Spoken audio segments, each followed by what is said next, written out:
خليل الرويسي بمساعدة حسن التايب وأوبرو محمد هو الطاقم التحكيمي الذي يقود هذا النزال اليوم برسم الدورة 25 من الدوري المغربي الممتاز لكرة القدم. فيما الحكم الرابع هي السيد انصاف الحركاوي والمندوب والسيد عبد اللطيف بوقنطار. ثواني قليلة وندخل الرهان الأكبر، رهان مباراة الجيش الملكي والكوكب المراكشي. الجيش يبحث عن انتصار آخر لتزويد رصيده من النقاط، فيما الكوكب المراكشي بقيادة حسن بن عبيشة بعد الإقصاء من كأس العرش يطمح اليوم من أجل تقديم مباراة كبيرة أمام الجيش الملكي الذي لا زالت طموحاته كبيرة لإحراز لقب الدوري المغربي كما قلت، رغم أن الرجاء قطع أشواط كبيرة. الجرموني خلال الأربع دقائق الأولى من مباراة اليوم، محاولة المرور، كرة تضيع، الحكم لم يعطي مخالفة للكوكب المراكشي. تعود مجددا مصطفى العلاوي، محمد مديحي، كرة ممتازة للإطلالة الأولى، عبد الرزاق المناس في تسديد وكرة ضاعت، كرة ضاعت للجيش الملكي، كرة تضيع للجيش الملكي وسنعود لأصل الخطأ من جانب الحكم خليل الرويسي. وهنا الإعادة للتسديدة التي غلطت مرمى الحارس عبد الإله باقي. احتجاج لاعبي الكوكب المراكشي على أصل المخالفة التي لم يمنحها خليل الرويسي. عبد الإله باقي حصل على الإنذار الأول بعد احتجاجه على الحكم خليل الرويسي. هنا لمسة اليد التي احتج من خلالها فريق الكوكب المراكشي على حكم المباراة، يعني انطلاقة المباراة لا داعي للاحتجاج على الحكم في مثل هذه الحالات. وحامل لقب كأس العرش حقق الازدواجية الموسم الماضي، هذا الموسم خسر الرهان الأول، رهان دوري أبطال إفريقيا، وبالتالي الأمل الوحيد بالنسبة لهذا الفريق هو تحقيق لنتائج إيجابية على مستوى البطولة والكأس. حميد الصدق، كرة من الجهة اليمنى بشكل ممتاز، جيفرسون لويز البرازيلي، الانطلاقة من الجهة اليمنى ممتاز، والحكم ماذا يقول؟ زاوية لصالح فريق الكوكب المراكشي. سنعاين الإعادة وسنعاين الصورة. هذا اللاعب وسام البركة، زاوية لصالح فريق الكوكب المراكشي. رضا المختاري، كرة تنفذ، المتابعة بالراس وخروج طارق الجرموني، صراع متواصل، طارق مجددا والحكم يعلن عن مخالفة لصالح حارس المرمى طارق الجرموني الهداف خلال الموسم الماضي. مصطفى العلاوي، الانطلاقة للجيش الملكي، تسديد بشكل قوي لكن بعيدة عن مرمى الحارس عبد الإله باقي. بعد غياب دام ل6 مباريات عن هذا الملعب، عاد الفريق وعادت معه الهموم لهذا الملعب، تحقيق نتائج سلبية قابلتها نتائج إيجابية. ولحدود هذا التوقيت وبعد مرور 17 دقيقة عن انطلاق مباراة، جعلت واحد أفضل اللاعبين وأقرب اللاعبين لقلوب الجماهير المراكشية البرازيلي جيفرسون لويز. كرة من الجهة اليمنى، عبد المولى الهردومي لاعب شاب أخذ مكانه بالجهة اليمنى من دفاع الكوكب المراكشي. هنا الانطلاقة، تمرير ممتاز، انطلاق، وطارق الجرموني مميز جدا يضع حد لهذه الكرة الأخيرة للكوكب الرياضي المراكشي أمام لاعب كنت أتحدث عنه هو البرازيلي جيفرسون لويز. وفازوا رفقة الأولمبيك بلقب الدوري المغربي. كرة تلعب من الجهة اليمنى، وسام البركة، الانطلاق، وسام البحث عن الحل، محاولة المرور ومخالفة واضحة والقرار واضح. مولودية وجدة اليوم الذي فاز في مباراته ضد الاتحاد الزموني للخميسات، وهنا بملعب الحارتي. نبقى مع المخالفة، أحمد الصدق، كرة مرفوعة، المتابعة بالراس لم تكن موفقة.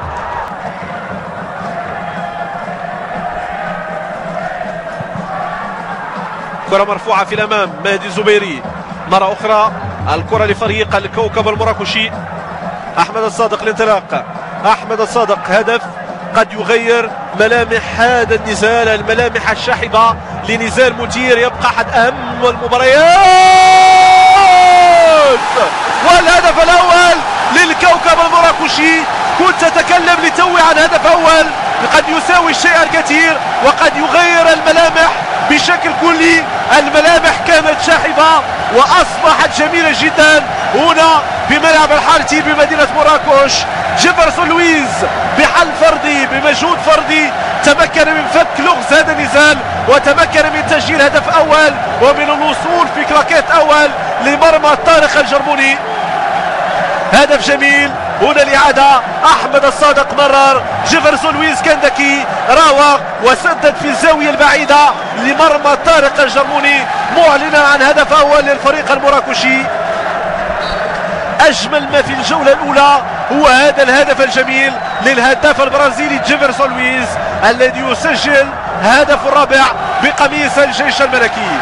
كرة في تماس للفريق العسكري، تعود مجددا رضا المختاري لأحمد الصادق، المضاد السريع، المضاد الخطير، الإمكانيات الفردية التي أعطت هدف أول للكوكب المراكشي. أحمد الصادق بخارج القدم مميز. جيفرسون لويز، كرة تضيع للكوكب المراكشي، كرة ضائعة من جيفرسون لويز بلمسة الكبار، كاد أن يخضع حارس كبير من قيمة طارق جرموني. سنعاين الإعادة والحماس الرهيب واللمسة الرهيبة جدا من جانب أحمد الصادق، واستقبال أقل ما يقال عنها أنه رائع، وجيفرسون لويز سدد بدون أن يفكر، لكن الكرة لم ترضى بالشباك وبالتالي لم يوفق جيفرسون في الوصول مرة ثانية لمرمى الحارس طارق الجرموني. 3 دقائق عن نهاية الجولة الأولى، وهنا الروح الرياضية. جماهير الكوكب المراكشي تبعث رسالة واضحة غير مشفرة للجماهير العسكرية وتقول تحية مراكشية للجماهير العسكرية. هذا هو المعنى الحقيقي لروح الأخوة والصداقة التي نتمنى أن تجمع كل الجماهير على صعيد الدوري المغربي، كما هو الشأن بالنسبة لهذا اللاعب البرازيلي جيفرسون لويز.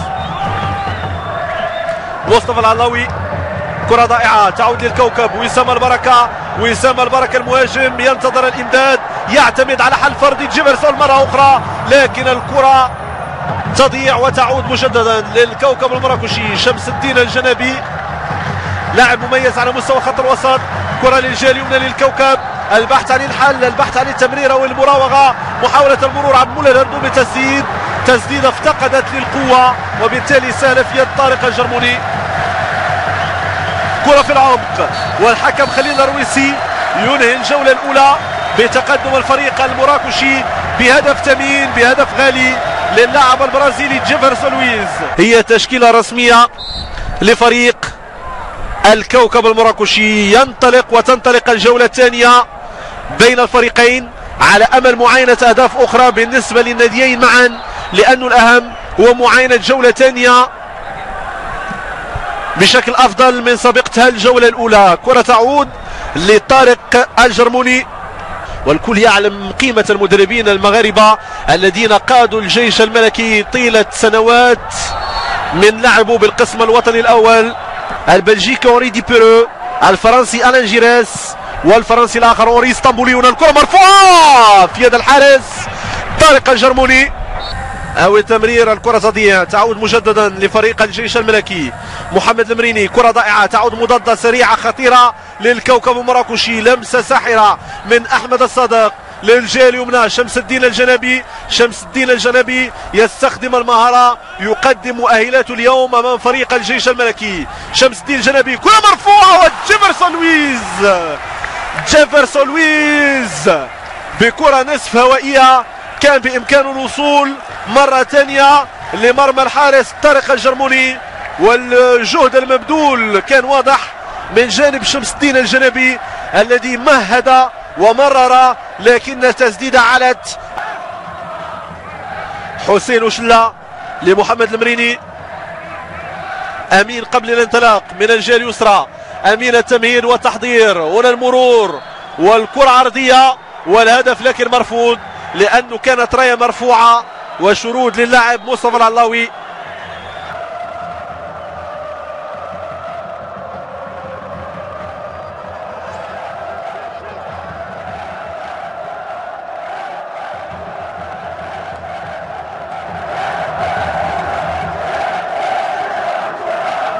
يحتفل بطريقته الخاصة، يشعل النيران في هذا القطب المشتعل.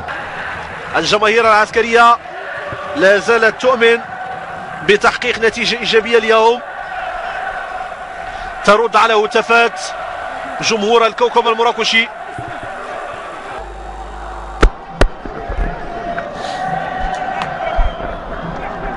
مشجع أعطى المثال هو الحاج عبد العزيز القنصولي رحمه الله.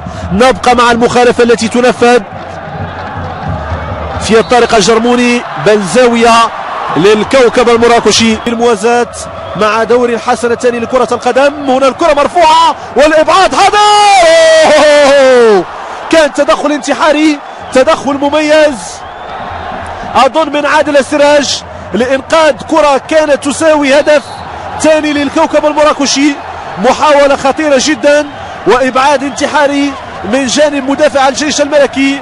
هنا الإعادة، كرة مبعدة والتسديدة حاضرة والإبعاد حاضر أيضا من عادل السراج الذي أنقذ فريقه. هنا إصابة جيفرسون لويز أظن أنها لن تمنع هذا اللاعب من مواصلة المباراة رفقة زملائه بالكوكب المراكشي. كرة تلعب شمس الدين الجنبي مجددا من أحمد الصادق. شمس الدين الجنبي، شمس الدين المهارة حاضرة في محاولة للتسديد أو تمهيد الكرة لأحد زملائه أمام أعين الحكم خليل الرويسي. ترتكب في حقه مخالفة وخطأ واضح وللاعب شمس الدين الجنبي وأكيد الإعادة ستوضح ذلك. أظن أن تدخل محمد أمين قبلي يعني كان لإبعاد الكرة والصورة وضحت ذلك. رضا المختاري وشمس الدين الجنبي. رضا في تنفيذ كان بالإمكان أن نعاين هدف آخر من ضربة حرة نفذت بإتقان كبير من جانب لاعبي الكوكب المراكشي. وهنا الإعادة كرة مؤطرة المراكشي لتحقيق انتصار. أكيد أنه لن يرضي هذا المدرب المساعد في انتظار عودة المدرب الرسمي محمد فاخر. مصطفى العلاوي يريد تعويل على حل فردي لأن الحل الجماعي لم يعطي أكله في مباراة اليوم. خطوط معزولة للفريق العسكري، الفريق الذي انطلق بقوة هذا الموسم لكن تراجع مستواه في لحظات حاسمة. هنا تسديد والهدف التعادل، هدف التعادل لفريق الجيش الملكي. محمد مديحي قلت أنه ذكي يتمكن من تسجيل هدف التعادل وإسعاد أنصار الفريق العسكري بهدف جميل جدا لمحمد مديحي الذي يضرب بقوة بهدف التعادل للفريق العسكري. هدف ممتاز وفرحة كبيرة للأنصار العسكرية اليوم هنا بمدينة مراكش التي تنتشي بهدف ثمين للفريق العسكري الذي كما قلت عول على حل فردي لأن الحلول الجماعية لم تعطي أكلها. سدد وتمكن من إيضاع وضع الكرة في مرمى الحارس عبد الإله باقي. هنا الإعادة من مختلف الزوايا والهدف الجميل لمحمد مديحي. المباراة تعود لنقطة الصفر في العشر دقائق الأخيرة. أكيد ستكون من نار بين الفريقين لتحديد وجهة 3 نقاط بخط الوسط وأيضا لاعبي الأطراف.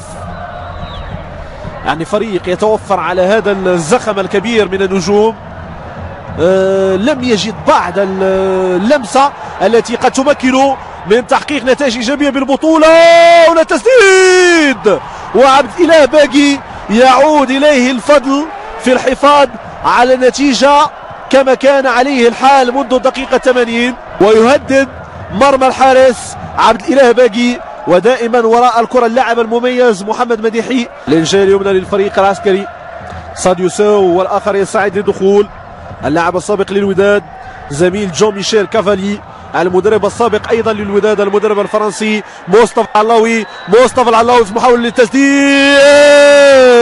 كان بإمكانه أن يصل مرة ثانية لمرمى الحارس عبد الإله باقي وتسجيل الهدف رقم 11 هداف الدوري المغربي. هنا الإعادة انتظر وركز وسدد لكن الكرة البركة على بعد 4 دقائق من نهاية المباراة. الكرة مرفوعة في صراع مع مدافع الفريق العسكري. هنا تسديد لكن في يد الحارس. 4 دقائق من الوقت البدل الضائع، 4 دقائق عن نهاية المباراة. هنا المراوغة الانطلاق، والحكم يعطي زاوية لفريق الكوكب المراكشي. هنا الإعادة للكرة، زكي بدر في تنفيذ الزاوية للفريق المراكشي. كرة مرفوعة، المتابعة من فقط من خط الدفاع لشمس الدين الجنبي. الحكم في طريقه للإعلان عن نهاية هذه المباراة، وبالفعل خليل الرويس ينهي المباراة بتعادل الناديين، هدف لكل فريق. هنيئا للفريقين، على أمل لقياكم في مناسبات قادمة.